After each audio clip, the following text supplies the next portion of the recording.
mentem tão nacionalmente que acham que, mentindo história fora, vão enganar a morte eternamente. Mentem.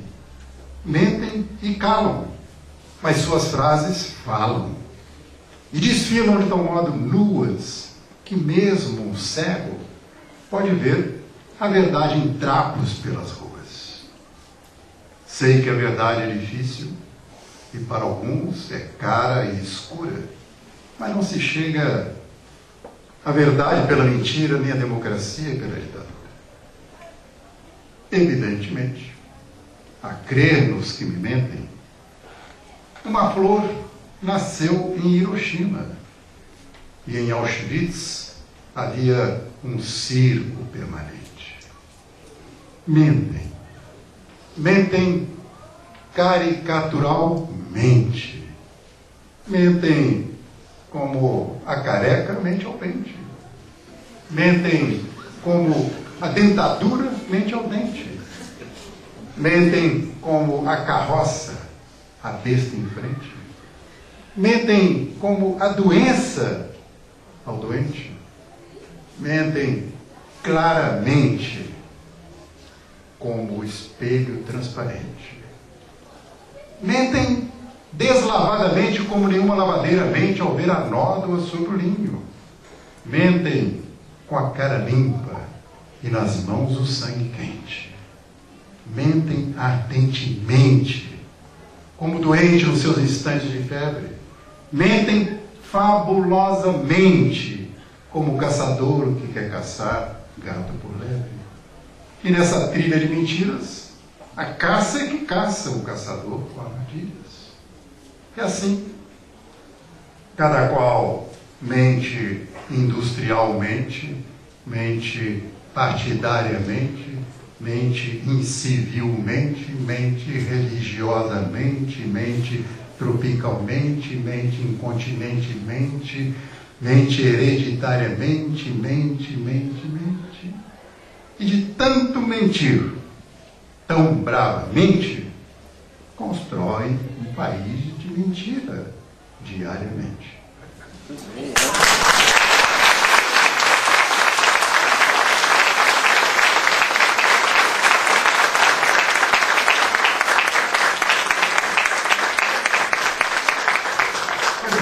Esse poema teve uma coisa curiosa, porque os leitores continuaram a fazer o poema. Usaram esse jogo do mente, né, do advérbio e tal, e continuaram a fazer. Que poesia é isso? É o jogo que se estabelece verbal e socialmente. Essas experiências que todo escritor tem, um privilégio meu, de você entrar nesse jogo social e verbal, essa experiência eu tive também em outras áreas.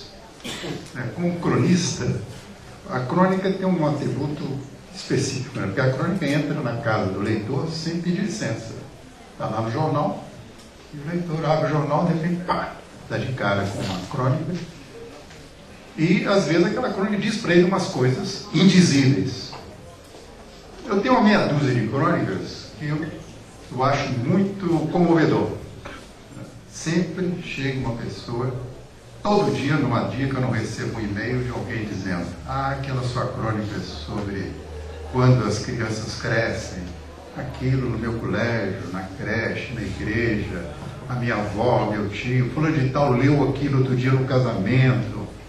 Tem uma história tão grande que eu resolvi até registrar todas essas cartas que me mandam contando as histórias decorrentes daquele texto. Uma outra crônica sobre a mulher madura. Uma crônica que já tem mais de 20 anos, vocês nem tinham nascido aí, né, quase 30 anos. E quando ela foi publicada em jornal, deslanchou uma coisa, para mim, impressionante. Eu que havia publicado meu primeiro livrinho, chamado Desemprego do Poeta, que era um livrinho de quem estava timidamente constrangido de ter que fazer poesia na sociedade onde as pessoas não estavam interessadas nisso. De repente, meu texto assumir direções e dimensões que você não consegue conter. Volta e meia chega uma pessoa e diz: eu me casei por causa daquele seu texto. Você imagina, meu marido estava apaixonado por mim, não sabia como dizer. Chegou um dia para mim e disse: olha aqui, nessa crônica está descrita a mulher dos meus sonhos, que é você e tal. A pessoa se casou. Eu casei uma quantidade de pessoas incrível nesse país, com a ideia que eu estava apenas sentando para escrever, para equacionar 2 ou 3 problemas, 2 ou 3 sentimentos meus. E recentemente, já que eu comecei a falar do Irã, eu tive uma experiência também curiosa. Eu estive no Marrocos, há uns tempos atrás. Tem alguém aqui que já foi ao Marrocos? Isso, pois é. Olha o que eu vou contar, hein? Bom, estive lá, tudo bem, voltei para cá, estou tranquilo. Escrevi várias coisas sobre o Marrocos. E aí eu estou num coquetel, uma pessoa que vocês conhecem, que é Ivone Bezerra de Mello, que trabalha com aqueles meninos na Candelária, favelado no Rio de Janeiro. Um coquetel, ela virou para mim e disse: olha, eu estou chegando do Marrocos. Ah, é? Eu também estive lá. Ela disse: pois é, mas aconteceu no Marrocos, disse ela, uma coisa maravilhosa comigo. E o que foi? Eu estava no hotel, na Múmia, né? Aquele hotel chiquésimo, e eu resolvi lá pelas tantas fazer massagem. Então eu fui fazer massagem. Quando eu cheguei lá, o massagista era um anão. E o anão, disse ela, começou a fazer uma massagem em mim e me fez uma massagem. Aquela massagem inesquecível da vida dela. E ela me descrevendo aquela massagem perto do marido dele. Eu pensando, ela não sabe, mas ela está me dando um poema de presente. Basta organizar isso que ela falou aí. Isso aí é uma coisa excepcional. Então eu fiz um poema, se chama O Anão de Marrakech. Que está gravado em CD. E esse poema tem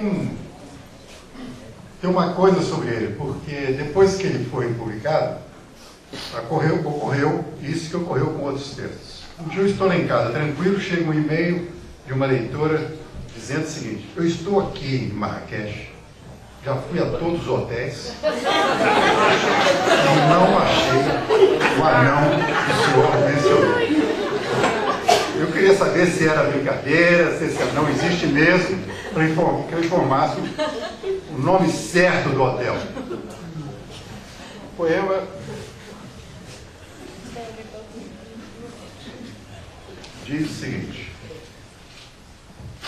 agora não é mais um texto político, né? Agora é coisa afetiva do cotidiano. O Anão de Marrakech. Em Marrakech há um anão que ensandece as mulheres. Elas vão ao banho, dizem aos maridos, fazer limpeza de pele. Mas algo a mais ali sucede. Basta ver como depois, além do corpo, a alma lhes vai leve. O segredo deste anão está guardado na palma de sua mão, pois com seus dedos sabe sublimar as mulheres. Elas vêm e ele, com silencioso gesto, pede que se dispam, se despem. Se ele dissesse voem, voariam. Se dissesse dancem, dançariam. Se dissesse amem-me, o seu mínimo corpo amariam. Mas pede apenas que larguem suas vestes e se deitem à espera que suas pequenas mãos se agigantem